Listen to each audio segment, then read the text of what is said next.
ये वीडियो है पाकिस्तान के बलूचिस्तान प्रांत की राजधानी क्वेटा का, जहां बलूचिस्तान लिबरेशन आर्मी के लोगों ने क्वेटा से पेशावर जा रही जाफर एक्सप्रेस पर हमला किया, ट्रेन को रोकने के लिए ट्रैक पर ब्लास्ट किए और जाफर एक्सप्रेस को हाईजैक कर लिया, जिसमें 450 से ज्यादा पैसेंजर थे। हाईजैक के बाद बलूचिस्तान लिबरेशन आर्मी यानी BLA ने एक नोटिस जारी किया, जिसमें उन्होंने बताया कि ट्रेन में मौजूद 450 लोगों में से औरतों, बच्चों और बलूचिस्तान के लोगों को छोड़ दिया गया है। इनके अलावा ट्रेन में मौजूद बाकी 100 लोगों को होस्टेज बना लिया गया है, जिनमें ज्यादातर पाकिस्तानी आर्मी, ISI और पाकिस्तानी गवर्नमेंट से जुड़े हुए लोग हैं। और यह भी बताया है कि पाकिस्तान आर्मी के कुछ सोल्जर भी इस हाईजैक के दौरान हमले में मारे गए, लेकिन अभी तक यह नहीं पता चला कि इस हमले में कितने लोग मारे गए हैं। मीडिया रिपोर्ट के अकॉर्डिंग पाक गवर्नमेंट ने बलूचिस्तान में 200 से ज्यादा ताबूत भेजे हैं, जिससे अंदाजा लगाया जा सकता है कि इस हमले में कितने लोग मारे जा चुके हैं। साथ ही BLA ने पाक गवर्नमेंट को वार्निंग दी है कि अगर ट्रेन को छुड़ाने के लिए कोई भी ऑपरेशन किया गया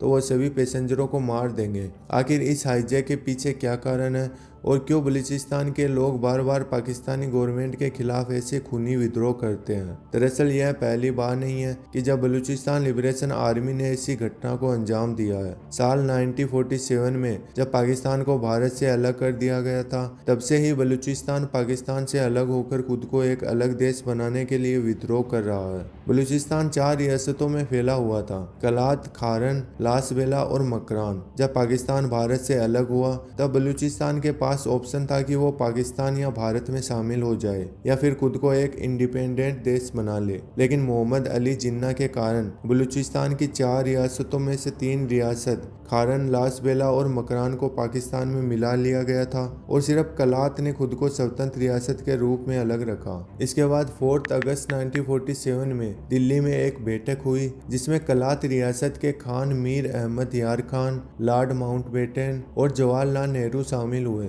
उस वक्त तो जिन्ना ने कलात रियासत के इंडिपेंडेंट स्टेट के डिसीजन का सपोर्ट किया, लेकिन सितंबर 1947 में ब्रिटिश गवर्नमेंट के साथ मिलकर कलात के खान से यह कहा कि कलात अंतर्राष्ट्रीय रूप से एक देश नहीं बन सकता और कलात पर पाकिस्तान में शामिल होने का दबाव डाला। लेकिन कलात के खान ने पाकिस्तान में शामिल होने से मना कर दिया और भारत और कई पड़ोसी देशों से मदद भी मांगी, लेकिन कहीं से भी कोई मदद नहीं मिलने पर आखिर में उसने हार मान ली। 26 मार्च 1948 में पाकिस्तानी आर्मी ने बलूचिस्तान के कलात स्टेट पर कब्जा कर लिया। 226 दिनों तक कलात के इंडिपेंडेंट होने के बाद कलात के साथ पूरे बलूचिस्तान को पाकिस्तान में शामिल कर लिया गया।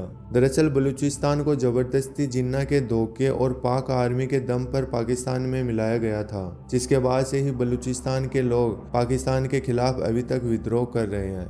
सबसे पहला विद्रोह 1948 में तब हुआ जब कलात के खान ने ऑफिशियली पाकिस्तान में मर्ज होने के लिए साइन किए। तब उनके ही भाई प्रिंस अब्दुल करीम ने अपने भाई के फैसले के खिलाफ विद्रोह कर दिया और पाकिस्तान पर हमला करने के लिए अफगानिस्तान में छुपकर प्लानिंग करने लगा। लेकिन अकेले कुछ न कर पाने के कारण 1950 में पाकिस्तानी आर्मी के सामने सरेंडर कर दिया। जिसके बाद दूसरा विद्रोह 1958 में तब हुआ जब सरकार ने 1 यूनिट पॉलिसी लागू करी, जिसमें आदिवासी नेताओं के सरकारी अधिकार कम कर दिए गए थे, जिसके खिलाफ नौरोज खान और उसके समर्थकों ने मिलकर पाकिस्तान के खिलाफ गुरिल्ला युद्ध स्टार्ट कर दिया।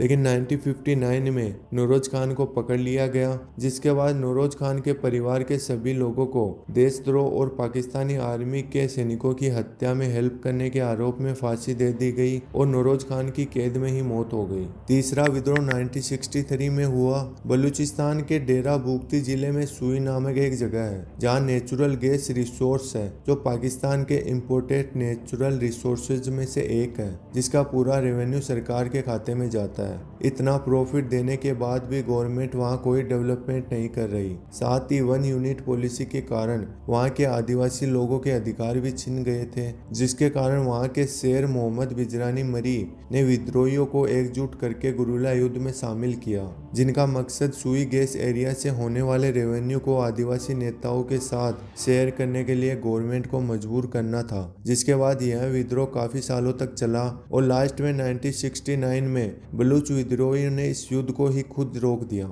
जिसके बाद यह विद्रोह काफी सालों तक चला और लास्ट में 1969 में बलूच विद्रोहियों ने इस युद्ध को खुद ही रोक दिया, जिसके एक साल बाद 1970 में पाकिस्तानी राष्ट्रपति याह खान ने वन यूनिट पॉलिसी को हटा दिया और बलूचिस्तान को पाकिस्तान के चौथे प्रांत के रूप में मान्यता दी। दरअसल पाकिस्तान के 4 प्रांत पंजाब, सिंध, खैबर और बलूचिस्तान है, जिनमें बलूचिस्तान को भी 1970 में पाकिस्तान का प्रांत घोषित किया गया और वहां वहीं के अलगाववादियों की सरकार भी बनाई गई। बलूच अलगाववादियों के बारे में पाकिस्तान गवर्नमेंट का मानना है कि बलूचिस्तान में रहने वाले ये बलूच अलगाववादी लोग ईरान, पाकिस्तान, अफगानिस्तान के लोग हैं जो खुद को एक अलग देश मानते हैं। और चौथा विद्रोह संघर्ष भी 1973 में इन्हीं अलगाववादियों, आदिवासियों और पाकिस्तानी आर्मी के बीच हुआ। दरअसल 1973 में पाकिस्तान के राष्ट्रपति जुल्फिकार अली भुट्टो ने बलूचिस्तान के प्रांत बनाए जाने के बाद बलूचिस्तान में बनी गवर्नमेंट को यह कहते हुए बर्खास्त कर दिया